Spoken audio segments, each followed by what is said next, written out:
Those chants a short time ago at a Trump rally in Greenville, North Carolina. And I'd like to begin by asking a question. Are you better off now than you were 4 years ago? I don't think so. I don't think so. Not even close. Earlier, he visited the Asheville region hard hit by Hurricane Helene, saying he supports Congress being called back to vote on more disaster aid and pledging to cut red tape for rebuilding if he's elected.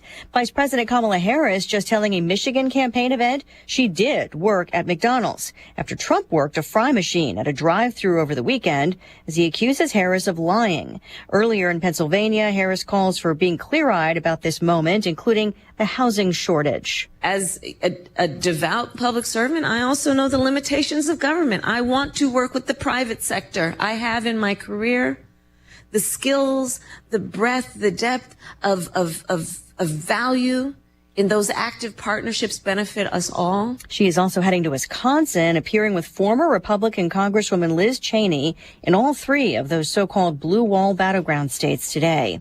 President Biden sending Secretary of State Antony Blinken back to the Middle East in a renewed ceasefire effort after Israel killed the leader of Hamas in Gaza. We do want to de-escalate the tensions and also obviously provide that lasting stability. White House spokeswoman Karine Jean-Pierre, as Israel launches more airstrikes in Lebanon targeting Hezbollah. Meantime, Iran's mission to the UN warning the U.S. will bear full responsibility for inciting and enabling any acts of aggression by Israel against Iran after President Biden said recently he has an understanding of how and when Israel will respond to an Iranian missile attack.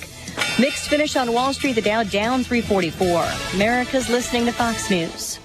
Hi, Donald Trump Jr. here. I never thought I'd see price fixing as a campaign promise. What's next? Is your 401k or IRA on the left's to-do list? This is why you need to act now and protect your nest egg. I believe gold is the answer. To find out more, get a free info kit from Birch Gold by texting the word SHELTER to the number 989898. Act now to secure your financial future. Text SHELTER to the number 989898 for your free info kit from Birch Gold. Paid for by Birch Gold Group. Everywhere you look, things are getting more expensive. So at Consumer Cellular, we're lowering the price for those 50 and up.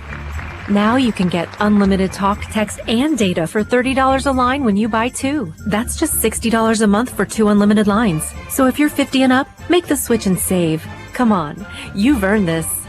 Call 1-888-FREEDOM or visit consumercellular.com today. Requires 2 lines of service, age validation, and credit approval, subject to system and area limits, taxes, and other fees apply.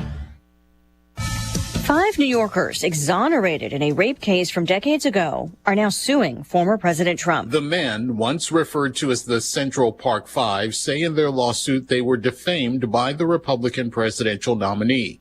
The statements were made during the September presidential debate. Former President Trump said the men killed someone and pled guilty. No one died in that attack. The 5 black and Latino men, Yusuf Salaam, Antron McCray, Kevin Richardson, Raymond Santana, and Corey Wise, were accused of raping a white woman in 1989. They say their confession was forced. Their convictions were vacated in 2002. A Trump spokesman calls the case another election interference lawsuit.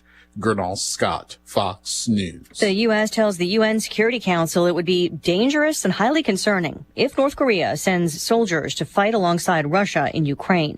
That's what South Korea suspects, demanding Pyongyang withdraw troops from Russia. Seoul's spy agency says 1,500 North Korean Special Operation Forces have been deployed, but a South Korean newspaper reports the final figure could be closer to 12,000. North Korea and Russia have deepened military cooperation, the U.S. accusing Kim Jong-un's regime of supplying Russia with ammunition. Fox's Jonathan Savage, the U.S. ambassador to the UN, says the U.S. is consulting with allies and partners.